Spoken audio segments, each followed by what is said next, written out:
सबसे पहले आंटी जी आपका बहुत बहुत स्वागत है हमारे यूट्यूब चैनल पर। मैं आपसे रिक्वेस्ट करूंगा कि आप हमें कनिका मैम के बारे में कुछ बताएं कि मैम कैसे मोटिवेट हुई फौज ज्वाइन करने के लिए, और वो भी इंडियन आर्मी क्यों। इंडियन आर्मी क्यों? ठीक है। देखिए, कनिका का मैं थोड़ा सा शुरुआत से आपको बताना चाहूंगी, शुरू से, जी। कि कनिका जो है बचपन से ही बहुत बोल्ड, ऑनेस्ट, डेडिकेटेड, मतलब डिफरेंट, मेरे बाकी 3 और बच्चे हैं, डिफरेंट पर्सनैलिटी का बच्चा था वो। काइंड। वो 4th स्टैंडर्ड में जब पढ़ती थी तो उसको ये पता रहता था उस एज में भी कि मम्मा के पर्स में कितने पैसे हैं, मैं कितने एक्सपेंसेस मैं कर सकती हूँ, कितना मुझे करना चाहिए, मम्मा पे बर्डन नहीं पड़ना चाहिए। जब कहीं बाहर जाते तो बड़ी बड़ी वाली जो बेटी है वो थोड़ी चूजी है। ये मुझे बाहर बुलाती है कि मम्मा बाहर आओ, इसको नखरे वाली को ले दो, मैं 200 रुपए की टी शर्ट 200 की जीन्स ले दो, मैं शादी में भी पहन के चली जाऊंगी। और वो उसमें भी कॉन्फिडेंट होती थी। देन जब वो स्कूल गई तो बड़ी बहन भी हंसराज मॉडल स्कूल पंजाबी बाग में थी, छोटा भाई भी वहीं पे। पूरे स्कूल के बच्चे डरते थे कि कनिका के बहन भाई को कुछ मत बोलना। उसमें इतने गट से वो किसी को भी जाके पकड़ के कहीं पे भी जाके, मतलब इनजस्टिस नहीं, जस्टिस। अगर उसके अपने भाई बहनों की गलती है वो उनको बहुत बुरी तरह से वो करती थी, लेकिन अगर किसी ने अब उनके भाई बहन को कुछ गलत बोल दिया फिर वो उनको स्पेयर नहीं करती थी। बहुत स्ट्रिक्ट थी। बहुत स्ट्रिक्ट। स्ट्रिक्ट मतलब उसमें जोश और उसकी जो ऑरा था ना, मतलब मुझे ये लगता है कि अगर कुदरत ने उसको मौका दिया होता ना तो वो उस मौत को भी कुछ टाइम के लिए रोक सकती थी, इतना जज्बा था उस लड़की में। एंड जब वो स्कूल में टीचर्स की बहुत चहेती थी, वो बहुत प्यार करती थी टीचर्स उसको। स्कूल से पास आउट होने के बाद बचपन से ही घर में नाना जी, दादाजी, ताया जी आर्मी में थे, तो कनिका इन सभी से डिफेंस की कहानियां सुन के बड़ी हुई है। घर में माहौल ही डिफेंस का था, एनवायरमेंट ही वैसा था, तो कहीं ना कहीं माइंड में वो चीजें बच्चे के स्टोर होती रहती हैं। तो जब इसने 12th पास किया, इसके पास नॉन मेडिकल था, तो हम लोग गए Pragati Maidan education fair attend करने। एजुकेशन फेयर में हम एक इससे एयरफोर्स ऑफिसर से मिले, क्योंकि ये पायलट बनना चाहती थी। तो जब हम उनसे मिले तो उन्होंने कहा कि बेटा आप आफ्टर ग्रेजुएशन जा सकते हो, लड़के आफ्टर 12th जा सकते हैं और लड़कियां आफ्टर ग्रेजुएशन। इसने वही उनसे क्वेश्चनिंग शुरू कर दी कि सर क्यों लड़कियां आफ्टर ग्रेजुएशन, उनको 12th के बाद क्यों नहीं, आप क्या लड़कियों को कम समझते हो? क्यों? यस। तो उन्होंने कहा बेटा देखें, ये साइकोलॉजिकली चीज है कि जो लड़के 12th में मेंटली फिजिकली मैच्योर जितने हो जाते हैं ना, लड़कियां आफ्टर ग्रेजुएशन हो पाती हैं फिजिकली एंड मेंटली स्ट्रांग उतनी। ठीक है, कनिका ने बीटेक ज्वाइन की, कनिका ने बीटेक की। जब ये बीटेक कर रही थी तो ये बहादुरगढ़ पीडीएम से कर रही थी बीटेक, तो इसने अपने फ्रेंड्स को वहां से लेना और गाड़ी में ये लोगों ने पालम जाना, वहां पे उड़ते हुए जहाजों को घंटों बैठ के इसने देखना, क्योंकि ये बनना ही पायलट चाहती थी, हवा की बुलंदियों को छूना चाहती थी, जोशीली थी। पर क्या हुआ कि इसने मुझे बोला कि मम्मा मैंने पायलट बनना है। मैंने कहा बेटा देखो, कुछ फ्लाइंग आवर्स इनको देने होते हैं, कुछ उस टाइम पे वो 22 से 25 लाख का खर्चा था। तो मैंने उसको बोला देखो बेटा जी, अकेला बच्चा होता तो हम करवा देते, लेकिन इट्स नॉट पॉसिबल कि 25 लाख आप पे बाकी बच्चे भी हैं, कैसे स्पेंड करूं। खैर, फिर इसने जो है ये इंजीनियरिंग करने के बाद फिर ये यहाँ पे गुड़गांव में एक मल्टीनेशनल कंपनी में से जॉब ज्वाइन की। जॉब ज्वाइन करने के बाद विद इन 3 months इसको प्रमोशन मिल गई, क्योंकि वो बहुत ब्रिलियंट थी, हर काम उसका परफेक्ट होता था। फिर आफ्टर 1 month, मतलब 4th month के बाद इसको फिर कॉल आती है रात को कि कल आओ जल्दी, आपकी प्रमोशन है। तो मामा मुझे सुबह जल्दी जाना है, मैंने प्रमोशन है कहा है कुछ, ठीक है जी। सुबह मैंने इसको उठाया तो कहती नहीं, आई एम नॉट गोइंग। मैंने कहा क्यों? कहती मम्मा 3 महीनों में इन्होंने मुझे एक प्रमोशन दे दी, मैंने अभी वो अपना काम नहीं समझा और ये मुझे एक नई प्रमोशन दे रहे हैं, मेरे में ऐसा कैसा खास क्या है? एक 5 साल एक्सपीरियंस वाला बच्चा है, एक 3 साल वाली लड़की है, उनको क्यों नहीं? तो मैंने बोला बेटा तो आप में क्वालिटी होगी? कहती नहीं मम्मा, एक्सपीरियंस मैटर्स। उनका 3 साल का 5 साल का एक्सपीरियंस मैं 3 महीने में कभी भी कवर नहीं कर सकती। तो मैंने कहा फिर? कहती जाऊंगी और जाके मना कर दूंगी। ये गई है, इसने टेबल पे जाके बोला कि इन दोनों में से जो आप देखते हैं डिजर्विंग कैंडिडेट है, प्रमोशन उसको दो, मैं ये प्रमोशन ऑप्ट नहीं कर सकती। और जिस दिन मैं अपने आप को इस काबिल समझूंगी कि मुझे प्रमोशन चाहिए, मैं परफेक्ट हूं अपने काम में, तो मैं आपकी छाती पे पांव रख के प्रमोशन मांगूंगी। मैम ने कह दिया ये बात? हाँ, मैं छाती पे रख के प्रमोशन मांगूंगी। हाँ। लेकिन ये मैं एक्सेप्ट नहीं कर सकती। और उसने प्रमोशन रिफ्यूज कर दी। वो लोग भी हैरान थे कि आज के टाइम में ऐसा बच्चा कोई हो सकता है कि कौन खुद से मना करता है? कौन करता है खुद से मना? राइट। एंड वो बच्चे जिनके लिए इसने किया, उनमें से फिर एक प्रमोशन मिली वो वाली 5 इयर्स वाले को। और वो बच्चे भी इसके क्रमेशन पे आए और उन्होंने बोला कि हम ऐसा, अगर रियल ब्रदर सिस्टर भी हो ना, तो वो भी ऐसा नहीं कर सकते जो कनिका मैम ने हमारे लिए किया था। ट्रू। मेरा मानना है कि अगर हम एक अच्छा काम करते हैं तो दूसरा रास्ता हमारे लिए खुल जाता है। ये इस हादसे के विद इन 15 डेज ये ओटीए से के लिए वैकेंसीज निकली। कनिका ने फिल किया क्योंकि इसका वो था, इसने बीटेक किया हुआ था, तो इसको एंट्रेंस तो देना ही नहीं था, इसको सिर्फ जाके वहां पे इलाहाबाद रिपोर्ट करना था। इसको वहां से कॉल आ गई, मैं इसके साथ वहां गई इलाहाबाद में। अब देखें, नोटिस करना आप जरा, इलाहाबाद जब ये गई है तो जब इसका सिलेक्शन हो गया तो मैं वापस आ गई। फर्स्ट डे जब इनके वहां गई तो सिलेक्शन के बाद वहां हजारों लड़कियां आती हैं, आपको पता है। तो अब लड़कियां घर से जाके जो वहां पे काम करने वाले हेल्प करने वाले होते हैं, उन पे बहुत रोब झाड़ती हैं। तो एक ही उस दिनों पे वो थी सर्विस वाली, तो कोई कहती है मुझे खाना दे दो, कोई कहती है मेरा बेड लगा दो, ये कर दो वो कर दो, अकेली परेशान है। कनिका ने देखा कि मेरी नेचर की जो 3-4 लड़कियां हैं, उसने उनको बुलाया, उसके साथ लग के, उस लेडी के साथ लग के इन्होंने सबसे पहले खाना सर्व करवाया सबको, सब लड़कियों को। उसके बाद सबके बेडिंग का अरेंजमेंट किया, बेड लगवाए। जब सब वहां सेटल हो गया, फिर उनको बोला इसने आंटी को कि आंटी आओ, और वो 4 लड़कियां हम अब बैठ के खाना खाते हैं। और सब उन्होंने बोला नहीं बेटा आप खाओ, मैं बाद में खाऊंगी। नहीं आंटी, इसमें कोई ऐसी बात नहीं, आप हमारे साथ खाना खाओगे। विद देम, इन सब लड़कियों ने मिलकर बैठ के खाना खाया। और उस जो हेल्पिंग वाली वो लेडी थी उसने भी, और डाउन टू अर्थ थी। और उसने कहा कि बेटा जी मेरी आपको ब्लेसिंग्स है, मैंने आप जैसा बच्चा आज तक देखा ही नहीं है कि जो इस तरीके से करिए। मेरा इस एकेडमी में इतने साल का एक्सपीरियंस है, मैंने आज तक तुम्हारे जैसा बच्चा देखा ही नहीं है। कनिका का सिलेक्शन हो गया, कनिका आई घर पे। कनिका थोड़ी ओवरवेट थी, उसको थोड़ा सा वो मिला, टेम्परेरी रिजेक्शन मिला। यहाँ आके उन दिनों मेरी सर्जरी हुई थी, कनिका ने आके खूब मेहनत की। मुझे तो ऐसे रखती थी ना जैसे कि हम भगवान को भी एक लेवल पे रखते हैं। मुझे पता नहीं कहाँ क्या समझती थी, मैं ये जान ही नहीं पाई। उसने खूब मेहनत की, खूब मेहनत की, उसने अपना रिजेक्शन हटाया। गई ओटीए चेन्नई में, वहां भी वो ही वॉज एक्सीलेंट कैडेट। आप मानेंगे वहां जो वहां के ब्रिगेडियर वहां पे जो होते हैं, क्या उसके पोस्ट का नाम दिमाग में नहीं आ रहा, वहां उनके घर तक जाना कैडेट्स के लिए नेक्स्ट टू इम्पॉसिबल होता है। कनिका हफ्ते में 2 बार डिनर उनके घर पे होता था कनिका का। वाह। वो अकेडमी में भी एक क्रीम बच्ची थी। जब इसकी पास आउट परेड पे हम लोग गए वहां पे, तो पीओपी के बाद हम आए रूम में, तो सब लड़कियों ने झुरमट बना लिया और रोने लगे, ओवर स्टडी भी अंडर स्टडी भी। तो जो कहती हैं कि हम जब रगड़ा, इनके वहां पे ना जब पनिशमेंट को रगड़ा कहा जाता है, तो रगड़ा मिलता है, तो उसके बाद कहती है जैसे हम नई 50 डिग्री वहां पे टेम्परेचर है, नई बनी हुई सड़क है, उस पे रोल ऑन करवाते हैं, बैक और बॉडी जख्मी हो जाती है।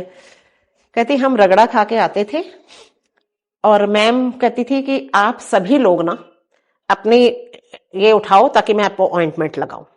ऊपर से फैन छोड़ देती थी, कनिका मैम भी रगड़ा खा के आती थी, फिर हमारे लिए वो मैगी बनाती थी। ने दर्द की परवाह किए बिना। मैम हमारे लिए मैगी बनाती थी, कभी उन्होंने अपने दर्द की परवाह ही नहीं की। हमें लिटा के जब तक वो मैगी बनाती, हमारा वो ऑइंटमेंट लगने से हमारा वो दर्द, थोड़ा पंखा चला के वो जलन वलन कम होती, फिर कहती बैठो अब मैगी खाओ और चिल मारो। उनको भी तो दर्द होता था। मतलब आप सोच सकते हैं कि कोई ऐसा हो सकता है क्या। वहां पे क्या हुआ, इसके पेल्विक में इंजरी हो गई किसी उसमें। 6 महीने के लिए इसकी वो ट्रेनिंग जो है एक्सटेंड हो गई, 6 महीने लेट पास आउट हुई है। पास आउट होने के बाद फर्स्ट पोस्टिंग इसकी आई पुंछ राजौरी में। हम कश्मीरी ब्राह्मण हैं, हमारे रूट्स J&K के हैं। बहुत खुश हुई कि मैं अपने इलाके में पोस्टिंग मुझे फर्स्ट मिली है, बहुत खुश हुई। वहां पे जाके भी इसने, आप मानेंगे कि इतनी काबिल थी कि 2 सवा 2 साल की जॉब में 1.5 या पौने 2 साल तक शी वॉज एजुटेंट देयर।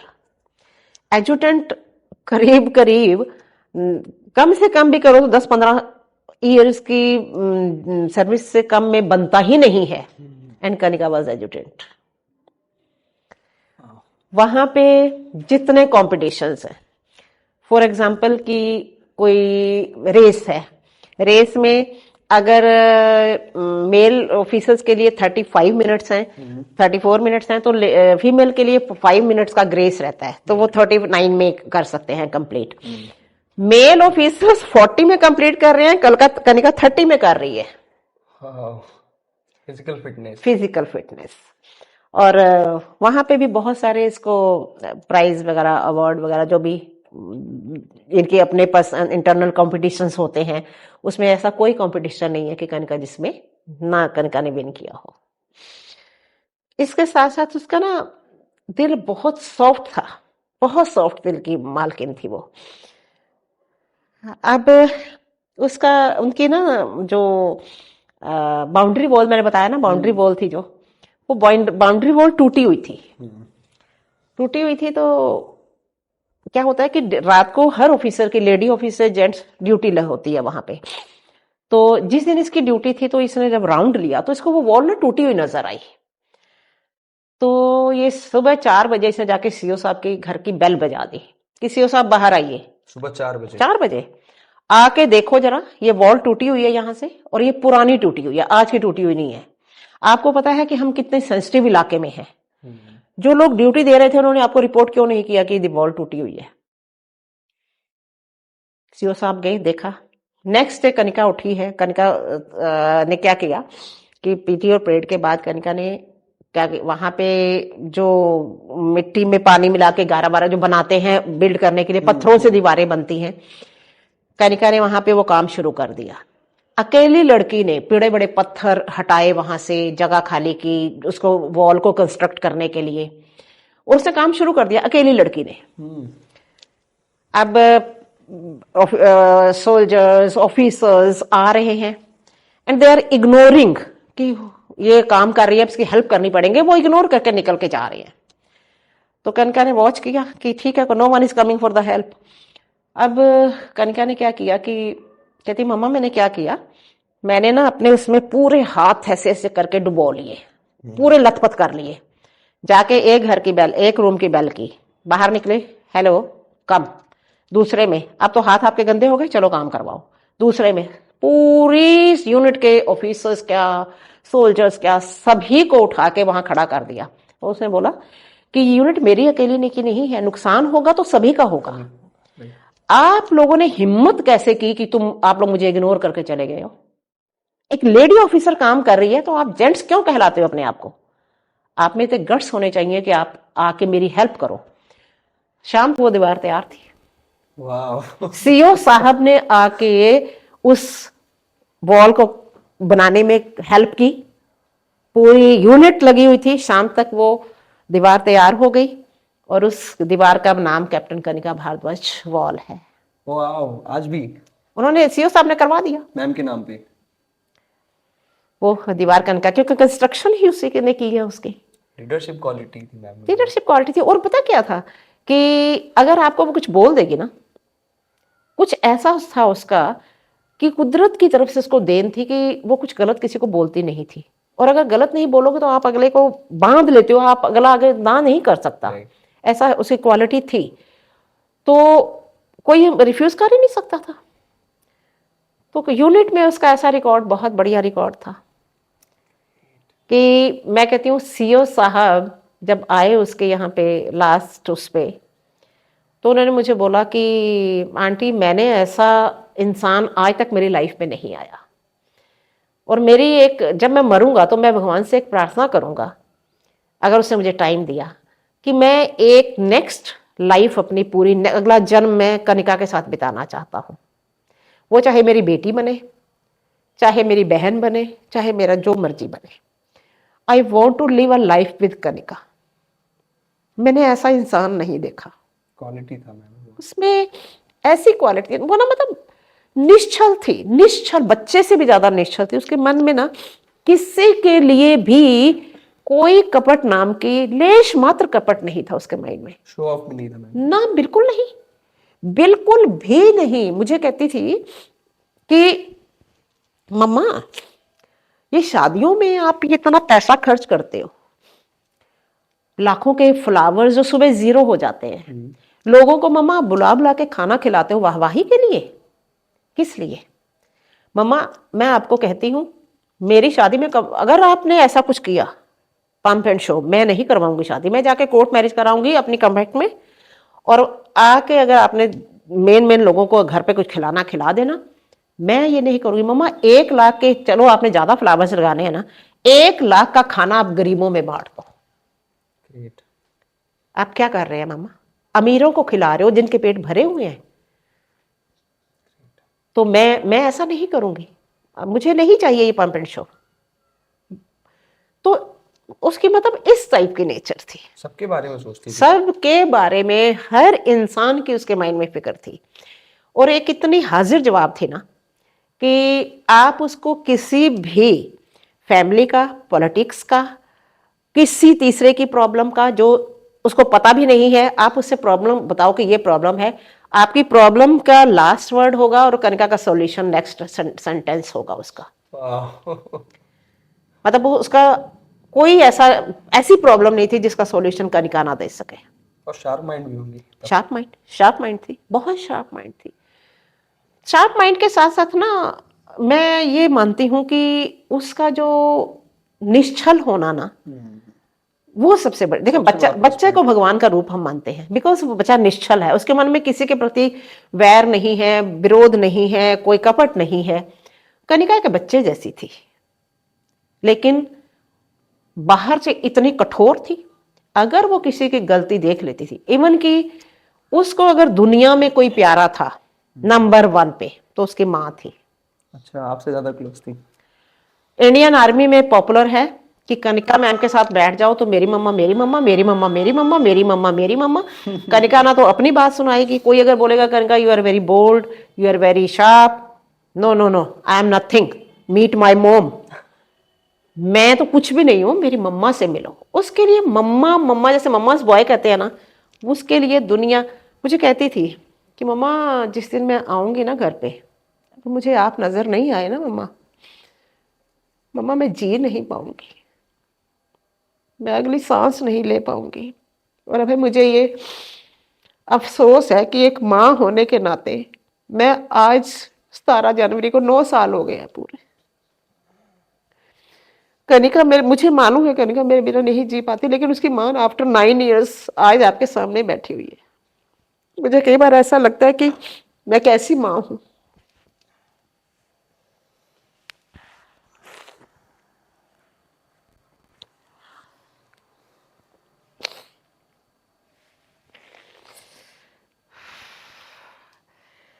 क्या करूं?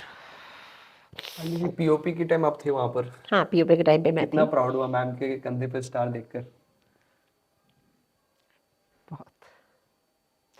पीओपी की आपकी कहानी सुनाऊं आपको जी। पीओपी के लिए जब हम गए हैं ना, तो इसने होटल में रूम बुक कराया हुआ था, और जब हम लोगों ने दरवाजा खोला, अंदर इतना बड़ा बुके और साथ में एक लेटर यहाँ है, मैं आपको दिखाऊंगी। उसका ये था कि अगर वो आपसे नफरत करती है ना तो आपको बोलेगी मैं आपसे नफरत करती हूँ, मुंह पे बोलेगी। अगर आपसे प्यार करती है तो वो शी वाज आउटस्पोकन, वो मन में कुछ नहीं रखती थी। तो उस लेटर में इसने लिखा हुआ है, बहुत लिखा, कुछ लिखा, लेकिन एक जो मेन उसमें लाइन थी जिसको पढ़ के हम रोते रहे कितनी देर, कि मम्मा मुझे याद है कि आप चाहे बीमार होते थे, चाहे आप तकलीफ में होते थे, पर आपने कभी भी मुझे स्कूल लंच बॉक्स के बिना नहीं जाने दिया। पापा ने हमें पढ़ाने के लिए अपनी सेहत की परवाह न करते हुए टूर किए। मम्मा आज अफसर कौन बना है? मैं नहीं, आज ये ऑफिसर मेरे मम्मा और पापा बने हैं। तो ऐसे बच्चे पे प्राउड करना बनता है, लेकिन बच्चे प्राउड के साथ ना, मैं हमेशा भगवान से ना, मुझे डर रहता था माइंड में कि परमात्मा, मैं बच्चों को भी यही बोलती थी, उसको भी यही, बाकी बच्चों को भी यही समझाती हूँ कि बेटा लाइफ में तुम अपनी प्रोग्रेस की बुलंदियों को छू जाओ, लेकिन पांव तुमने जमीन से जोड़ के रखने हैं। सेम मिस कनिका का भी था, शी वॉज वेरी रिलीजियस। यहां से हमारा पौना घंटा लगता है, काली झंडे वाला मंदिर है। छुट्टी आती थी, मम्मा मुझे सुबह झंडे वाला मंदिर जाना है, मुझे 4 बजे उठना है। मैंने कहा क्यों, गाड़ी से चली जाना? नो, यहां से स्पोर्ट्स शूज पहनने 4 बजे उठ के झंडे वाला मंदिर पैदल जाना और झंडे वाला मंदिर से 9 o'clock तक वापस मत्था टेक के आ जाना। जब उसकी पहली सैलरी आई तो मैंने कहा कनिका, मैं काली माता को बहुत मानती थी, उसके जाने के बाद मैंने मंदिर क्लोज कर दिया, मैं भगवान को नहीं मानती। मेरी आस्था मंदिर के आगे से निकल जाती हूँ। मेरी माँ के साथ एक झगड़ा है माँ और बेटी का कि मैंने तेरे सुपुर्द किया था कनिका को, तूने मेरे कनिका को मुझे मेरे तक पहुंचने ही नहीं दिया माँ। मैंने कहा कनिका, फर्स्ट पूरी सैलरी तेरी मुझे मंदिर में चढ़ानी है माँ काली के। जिस दिन सैलरी आई उसने पूरी ट्रांसफर कर दी कि मम्मा आज ही जाके चढ़ा के आना माँ काली के मंदिर में।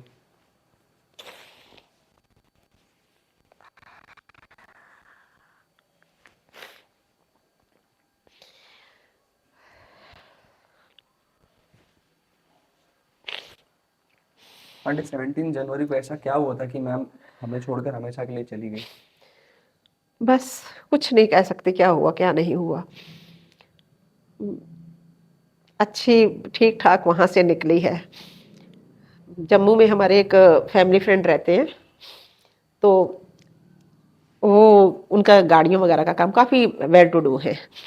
तो जब ये भेजी जाती थी तो उनके पास BMW, मर्सिडीज, बड़ी बड़ी गाड़ियाँ। उन्होंने कहा ये चाबियाँ हैं, जो गाड़ी तुझे लेनी है ले जा अपनी, तो ले जा अपने साथ। जब हम गए तो फिर इसको ये माइंड में रहता था कि मम्मा अगला अगर बोलता है ना तो हमें सोच के चलना। ये सबसे छोटी गाड़ी लेती थी। जब हम गए तब हमें उन्होंने गाड़ी प्रोवाइड की, उनका बेटा हम लेके गए। तो जब ये आ रही थी तो मुझे इसका ना रास्ते में से इसका फ़ोन आया कि मम्मा मैं ना काले अंकल के घर जा रही हूँ। तो मैंने बोला बेटा लेट हो जाओगे, कोई बात नहीं, क्यों क्या काम है? कहती मम्मा उन्होंने मेरे को यहाँ बहुत बच्चों से बिगड़ के रखा है, तो मैं उनके घर गिफ्ट देने जा रही हूँ, क्योंकि फिर मैं पता नहीं कब आऊँ यहाँ पे। तो मैंने कहा पापा तेरे जाते रहते हैं जम्मू, तो पापा को बोलूँगी पापा दे देंगे, तू मत जा, आ जा। मम्मा आपने हमें सिखाया है कि आपको जो आपके साथ अच्छा करता है उसको आपको याद रखना है, तो आज आप ही मुझे मना कर रही हैं, ठीक है कौन सी बात है? मैंने कहा सॉरी। ये वहाँ गई है, वो फैमिली भी पठानकोट आ रही थी, वो साथ इसके आए हैं। कहते हैं आधा कप चाय का पिया, आधा छोड़ दिया इसने, लेट हो रहे हैं निकलते हैं। बस वो वहाँ से आधा कप इसने पिया।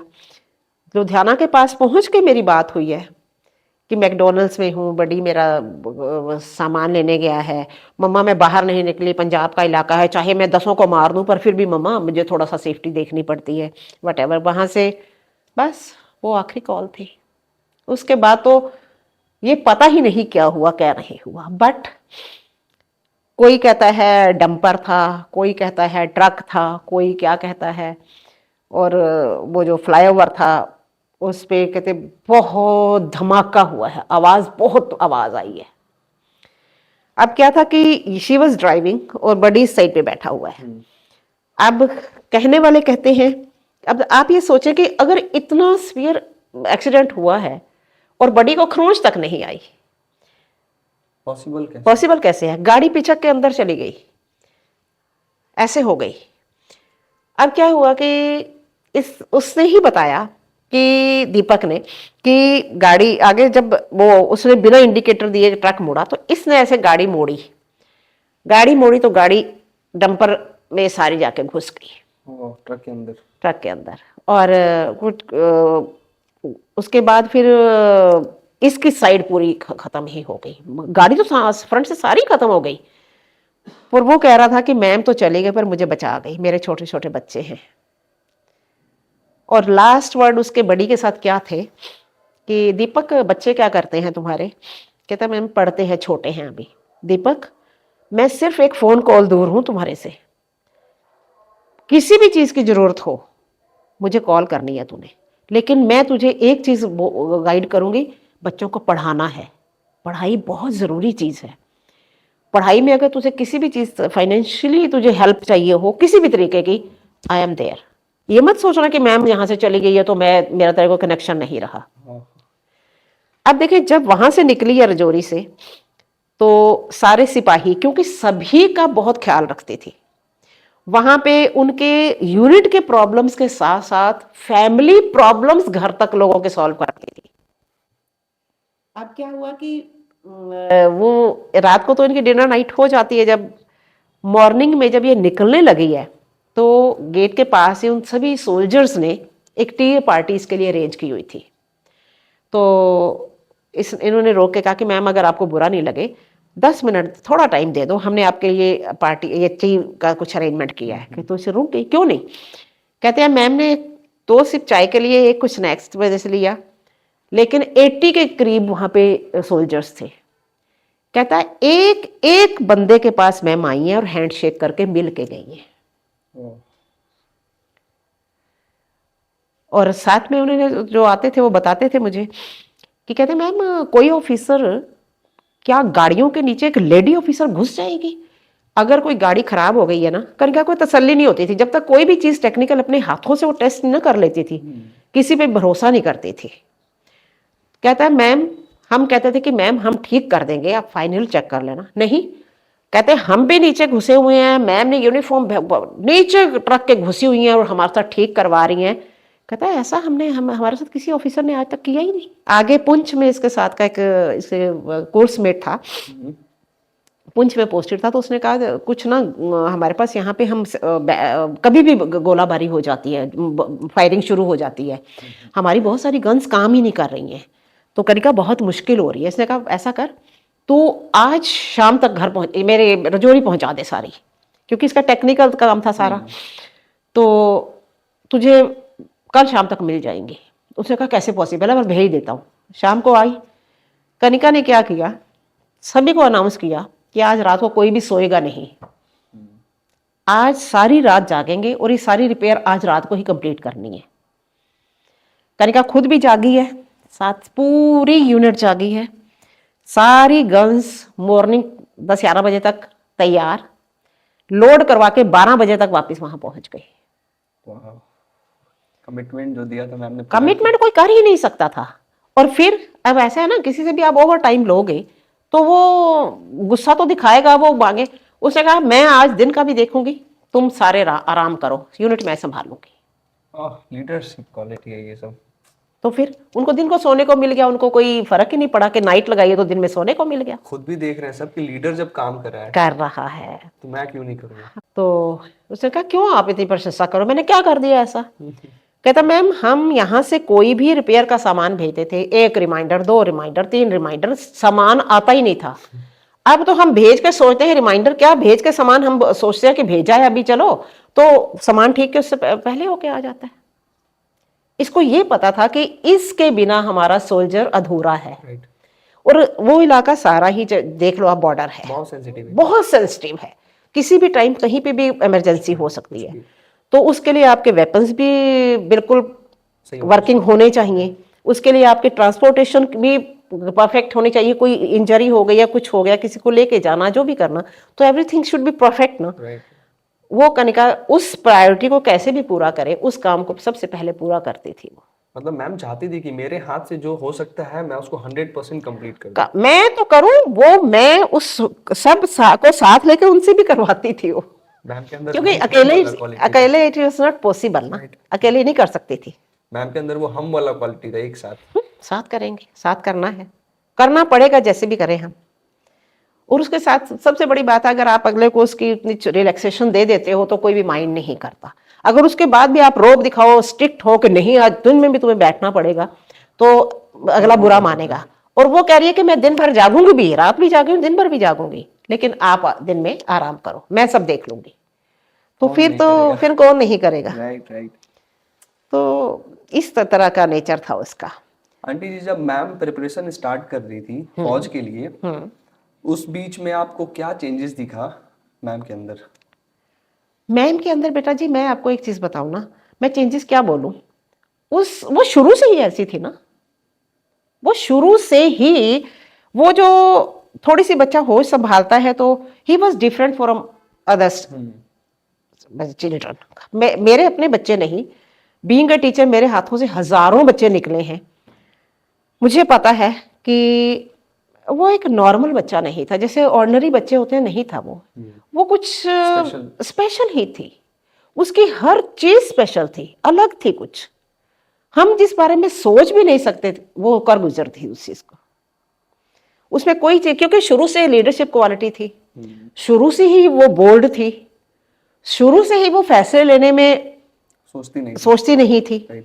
तो उसने इसमें भी वो उसी तरीके की थी। एंड उसका सबसे बड़ी क्वालिटी जो थी ना, वो जहां भी जाती थी ना, वो ओरिजिनल थी, कहीं पे भी उसमें फेक पर्सनैलिटी नहीं थी।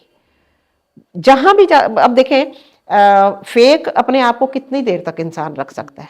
अब वहां मैंने आपको इलाहाबाद का जो इंसिडेंट सुनाया, वो फेक कितनी देर तक इंसान कर सकता है, और फेक और ओरिजिनल में पता चल जाता है, लोग पकड़ लेते हैं। सामने वाला बेवकूफ नहीं होता ना, सामने वाला समझता है कि किस इंटेंशन से काम कर रहा है।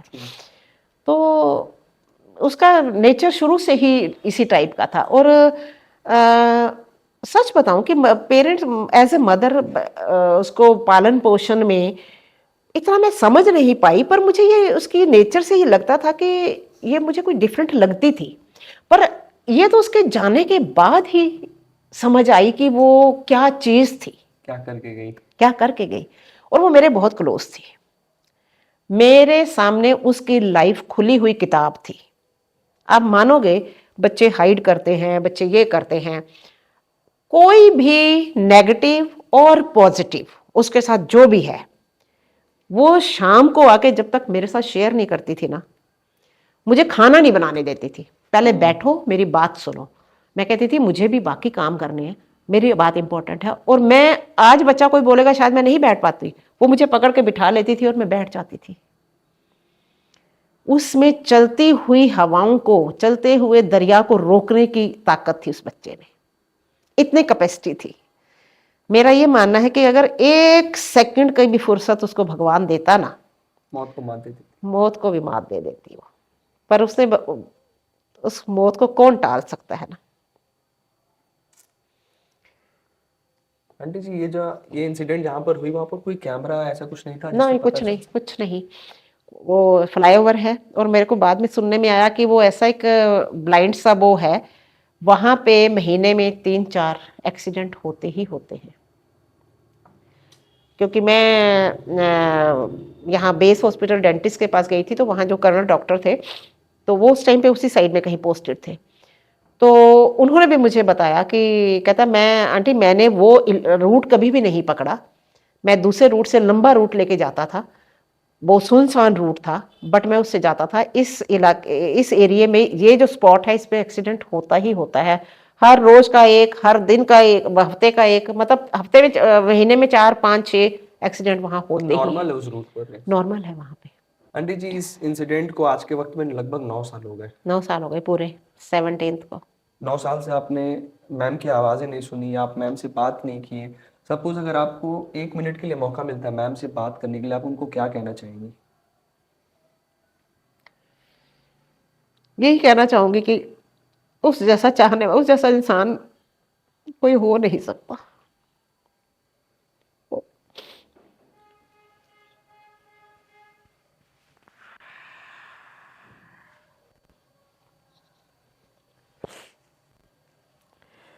और उसके सामने शर्मिंदगी फील करूंगी कि तू मेरे बिना नहीं जी पाती, लेकिन मैं जी रही हूँ।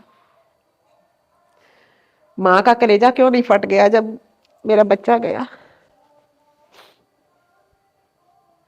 पता नहीं।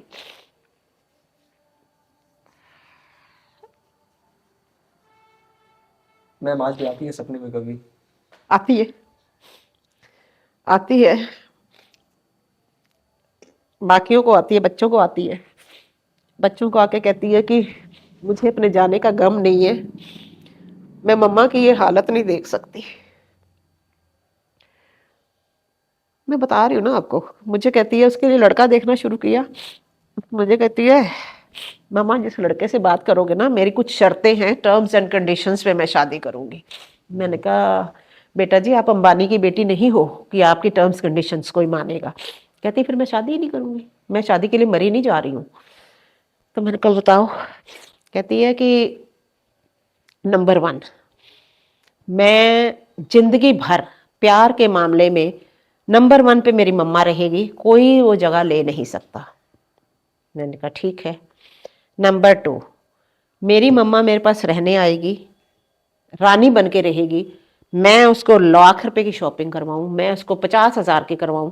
जिस दिन माथे पे बल डाल लिया ना मेरे हस्बैंड ने, मैं उसको छोड़ दूंगी उसी दिन। मैं कहा अच्छा। और फिर लड़के के पेरेंट्स मेरे साथ रहेंगे, मैं उसको उनको किसी के साथ नहीं रहने दूंगी।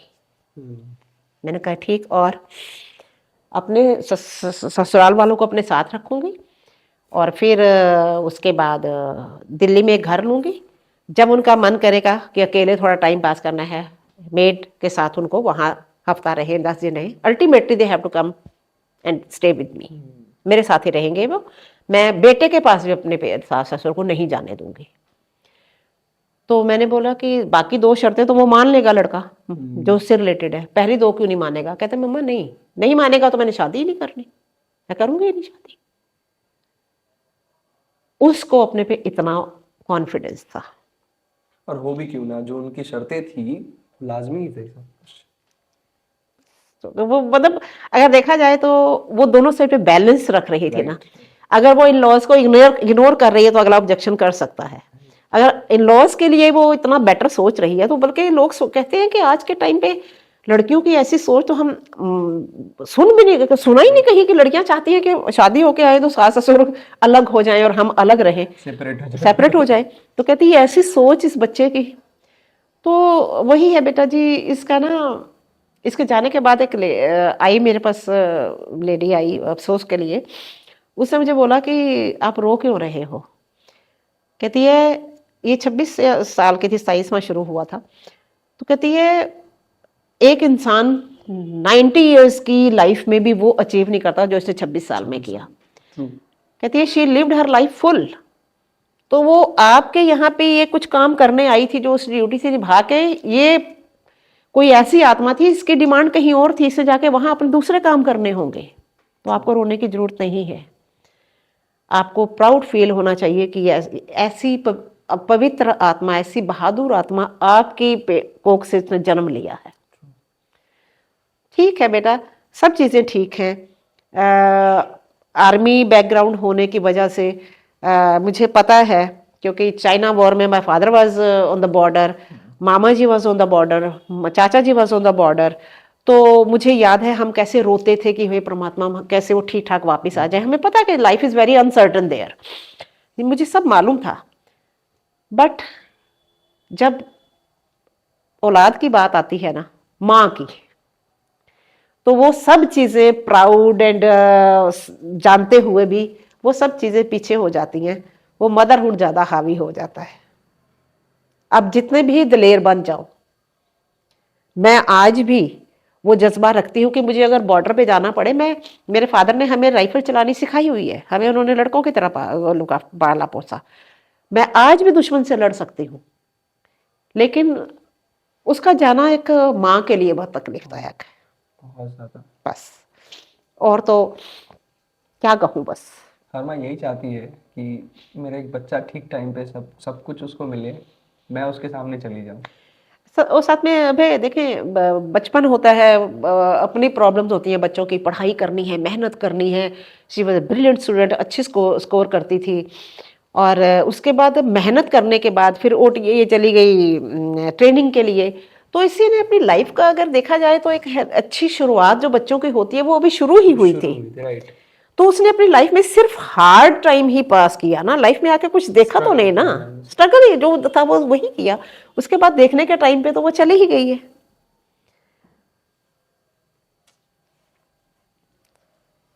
आंटी जी 9 साल में मैम मैम की जैसी एज 26 साल थी, 26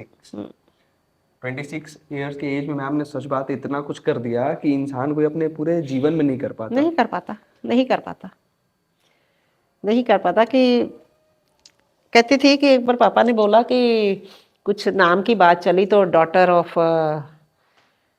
कहती पापा, स्कूल जाती थी तो, पापा मैं वो हूं जो ना फादर के नाम से नहीं जानी चाहूंगी, फादर मेरे नाम से जाने जाएंगे। ये इसकी वर्डिंग थी कि आपको लोग बोलेंगे फादर ऑफ, आगे कैप्टन तो बाद में बने, फादर ऑफ कनिका भारद्वाज। ये इसने वो स्कूल जाती थी तब ये बात बोली, सच करके गई, सच करके गई है। आज देखें सोसाइटी में हम लोगों ने भी बड़े, मैं बीइंग ए टीचर, मैंने अपना जो भी, क्योंकि हमें जो ब्लड में ही अपने पेरेंट्स से भी एक लॉयल्टी और एक ईमानदारी हमें विरासत में मिली है, वही आगे हमने बच्चों में एनहेंस की।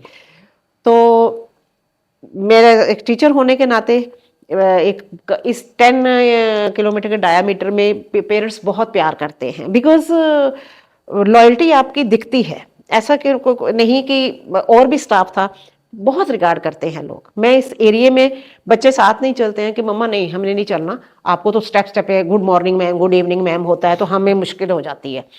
लेकिन वो सब पीछे हो गया। अब मैं सिर्फ जानी जाती हूँ mother of captain Kanika Bhardwaj. Always जानी जाएंगी आप। आज के वक्त में हम भी 2000 किलोमीटर दूर से आ रहे हैं, ना ही हम आपको जानते हैं ना ही किसी को, लेकिन बस कनिका मैम की वजह से आज हम इतना डिस्टेंस कवर करके आपके पास आए। ये आपकी बहुत, देखिए पता क्या है, मैं ये सोचती हूँ इस चीज के लिए बेटा जी कि शायद ये भी उस आत्मा का कोई कनेक्शन है। वो आत्मा इतने लोगों को साथ जोड़ रही है कि शायद ये इतने लोग जो आप सब जुड़ रहे हैं एक एक करके, कोई 4 साल पहले जुड़ा, कोई 2 साल पहले जुड़ा, कोई, तो इन लोगों से जो जुड़ रहे हैं बच्चे साथ में, स्पेशली बच्चे, उनसे एक ना लाइफ में जीने की एक किरण सी नजर आती है ना। क्योंकि कहीं ना कहीं आप हर बच्चे में कहीं की कोई एक क्वालिटी किसी में नजर आ जाती है आपको कि ये चीज उसमें थी, किसी में दूसरे में दूसरी नजर आ जाती है। तो इंसान पता क्या करता है, उनमें जीना शुरू कर देता है अपने आप को, अपने बच्चे को ढूंढना और उसको जीना शुरू कर देता है ना। है तो ये एक बस वही छलावा ही है, पर कहीं ना कहीं ये वर्क तो करता है। ये छलावा भी अच्छा लगता है। मैं सच बताऊं कि मैं, अगर ये बच्चे वगैरह मेरे साथ जुड़े नहीं होते ना, आप जैसे बच्चे सभी लोग, तो आज शायद मैं यहाँ ना होती। बहुत मुश्किल होता है। नहीं, मेरे लिए सभी लोगों ने बोल दिया था कि ये सरवाइव कर ही नहीं पाएगी। क्योंकि मैं सोचती हूँ कि आपका ना किसी भी दुख से लड़ना, उससे उसके साथ जीना सीखना डिपेंड करता है कि आप किसी इंसान से कितने ज्यादा जुड़े हुए हैं, कितने कनेक्टेड हैं। तो मैं ये सोचती हूँ कि मेरा और कनिका का, मुझे नहीं लगता कि एक माँ और बेटी का इस जन्म का ही रिश्ता है। मुझे लगता है कि मेरा कनिका के साथ कोई आत्मा का रिलेशन है पुराना, जो कि पता नहीं कितना पुराना है, कई जन्मों से लगता है मुझे। तो फिर इस कनेक्शन के लिए, इतने डीप कनेक्शन के लिए ना, मुश्किल हुआ है ना जीना भी, बहुत मुश्किल। बहुत मुश्किल है। अभी इतने कम एज में जब जाना मैम का। इतनी चहकती थी, मैं कहती थी कनिका तू आती है ना, मुझे लगता है मेरी दीवारें भी हंस रही हैं। मुझे नीचे से पहली सीढ़ी पे पांव रखती थी, मुझे समझ आ जाती थी। उसका बेल बजाने का तरीका अलग, उसका हंगामा मचाने का तरीका अलग, आके सामान रखना इसी सेंटर टेबल पे से उठा के सूटकेस खोलना, मतलब suitcase was full of my stuff. उसने किसी भी इलाके की कोई चीज ऐसी नहीं है जो मुझे नहीं ला के दी। स्पेशली मुझे कपड़ों का बहुत शौक था। हर स्टेट की लड़कियां साथ हैं, वो सारे ऑफिसर्स जो जिस स्टेट की है, महंगी से महंगी मेरी मम्मा के लिए ये चीज लेके आनी है, महंगी से महंगी आज ये चीज आ रही है पार्सल, आज वो चीज आ रही है। और जहां से उसने अपने आप आज भी मेरे पास लाखों का सामान है जिसको मैंने खोला ही नहीं, डंप पड़ा हुआ, उसको क्या करूं खोल के, खोल ही नहीं सकती, पहन ही नहीं सकती। मैंने तो उसके बाद अपने आप को बिल्कुल, मैंने उसको ये चीज, जब मैं इसको मॉर्चरी में मैंने देखा तो मैंने इसको बोला कि कनिका अब सिर्फ जीना है। इस सोसाइटी में क्या अच्छा लग रहा है क्या बुरा लगा है मुझे परवाह नहीं है। उस दिन के बाद मैंने अपने जीने का स्टाइल डिफरेंट कर दिया। मैं एक ऐसे होती थी उसके टाइम पे, कई बार हंसती थी, मम्मा, अरे मम्मा बुढ़ो इतनी बुढ़िया हो गई हो, अभी तक इतने फैशन, इतने बाल कलर, देखो देखो इतने फैशन करती हो, बड़ा मजाक करती थी। पर हर चीज मुझे बच्चों की तरह ला के देती थी। कनिका में मैंने अभय हर रिश्ता जिया है। जब उसे लगता था मेरे फादर नहीं है, मेरे फादर का पार्ट प्ले कर देती थी, मदर का, ब्रदर का, सिस्टर बन जाती थी, बेटी बन जाती थी, मेरी माँ भी बन जाती थी। मुझे ऐसे डांटती थी, ऐसे मुझे डांटती थी जैसे एक माँ बेटी को डांटती है। और मेरी हिम्मत, हाँ, कि ये मत सोचना कि मैं आपको प्यार करती हूँ तो आपको मैं डांट नहीं सकती। मम्मा आप गलत करोगे तो आप भी वैसे ही डांट खाओगे जैसे बाकी खाते हैं। और उसकी डांट के आगे कोई बोल नहीं सकता था कि ठीक है, हाँ गलती की है तो डांट खानी पड़ेगी। मतलब मुझे समझ ही नहीं आती कि ये कुछ, मैं तुम्हें बताऊं कि जब ये मैंने इसको कंसीव किया तो बड़ी बेटी मेरी 1.25 साल की थी। तो मुझे लगा कि बड़ा मुश्किल है, छोटे छोटे दोनों बच्चे कितने संभालने मुश्किल हैं। मैं बड़ी टेंशन में थी। तो यहाँ पे आप जाएंगे चंडीगढ़ रूट पे तो एक मार्कंडे ऋषि आते हैं, एक बहुत बड़ा दरिया है और वो बड़ा पूजनीय है वहां पे। तो मैं रात को टेंशन में सोई हूँ कि परमात्मा मैं क्या करूं। तो रात को मुझे सपना आता है कि दरिया के किनारे एक बहुत बड़ा आसन लगा हुआ है मार्कंडेय ऋषि के, और जैसे शिव जी जटा में होते हैं, कमंडल लेके पूजा में बैठते हैं भक्ति में, सेम वो पूजा कर रहे हैं मार्कंडे के किनारे बैठे हुए। मैं जाके बैठती हूँ और मैं वेट करती हूँ कि जब ये धुनी मतलब आंखें खोलेंगे तो मैं इनसे रिक्वेस्ट करूंगी कुछ। वो मैं बैठती हूँ वहां, कुछ देर के बाद वो आंखें खोलते हैं, मुझे बोलने का मौका नहीं देते, ऐसे अपना हाथ मेरी तरफ आशीर्वाद का करते हैं। और मुझे उन्होंने क्या बोला, देवी सब ठीक हो जाएगा। उसके बाद मुझे लगता है कि वो मुझे ये आत्मा ब्लेसिंग्स किसी गॉड की है, स्पेशल आने वाला, स्पेशल वहां। उसके बाद मेरी टेंशन्स खत्म, का कोई टेंशन नहीं हुई मुझे। और इसके जाने के बाद मुझे सपने का, मैं सपना सबको सुनाती थी, बट इसकी जो सही मायने में इसका अर्थ मुझे इसके जाने के बाद समझ आया कि ये स्पेशल आत्मा कुदरत ने आके मेरे अपने हाथों से मेरी झोली में डाली है। तो वही है ना, कृष्ण को जन्म देने के बाद माँ को थोड़ी पता था मैंने भगवान को जन्म दिया है। वो तो जब उन्होंने उनके जो लीलाएं थी, लीला उन्होंने रचनाएं रची तो पता चला कि ये कोई अवतार है। साधारण इंसान कैसे समझ सकता है। वही मेरे साथ था कि मुझे ब्लेसिंग्स मिली हैं और उसके बाद मेरी आत्मा को शांति मिली है, मैं बिल्कुल उसमें आ गई सुकून में। बट ये इसकी समझ मुझे उसके जाने के बाद आई है कि शायद, लेकिन ये समझ ना आने के बावजूद भी ना हम I was very close to Kanika. बाकी सब बच्चों से ज़्यादा मैं कनिका के साथ क्लोज थी, बहुत ज़्यादा क्लोज, कि मैं क्या बताऊं, क्लोजनेस का मैं लेवल ही नहीं बता सकती। फ्रेंड से भी ज्यादा, फ्रेंड से भी ज्यादा, फ्रेंड क्या, मदर क्या, सहेलियां क्या, मतलब आप ये सोचो ना कि एक बच्चा अपनी मदर के आगे इतना ओपन है कि वो अपने नेगेटिव से नेगेटिव बात किसी ने अगर बोली है, सपोज बच्चे यंग होते हैं, कोई शरारतें होती हैं, कुछ होती हैं, सब बातें बता देती थी कि मम्मा सुनो मैंने ये किया, बताओ कहाँ पे गलत किया और कहाँ पे ठीक किया। उसके लिए मेरी बात पत्थर पे लकीर होती थी। अगर मैंने किसी चीज को बोल दिया नहीं तो नहीं, उसके लिए दुनिया जहान आ जाए, अगर लंगड़े लड़के के साथ मैं कह देती ना ये तेरे लिए सूटेबल है, शादी कर ले, वो कर लेती बिना क्वेश्चन के। बिना क्वेश्चन के। मम्मा ये आपने बोला है, इट मीन्स ये लड़का मेरे लिए सूटेबल है। मैं सेकंड थॉट भी नहीं आने दूंगी कि मैंने नहीं करनी। Blind trust, blind trust, blind trust.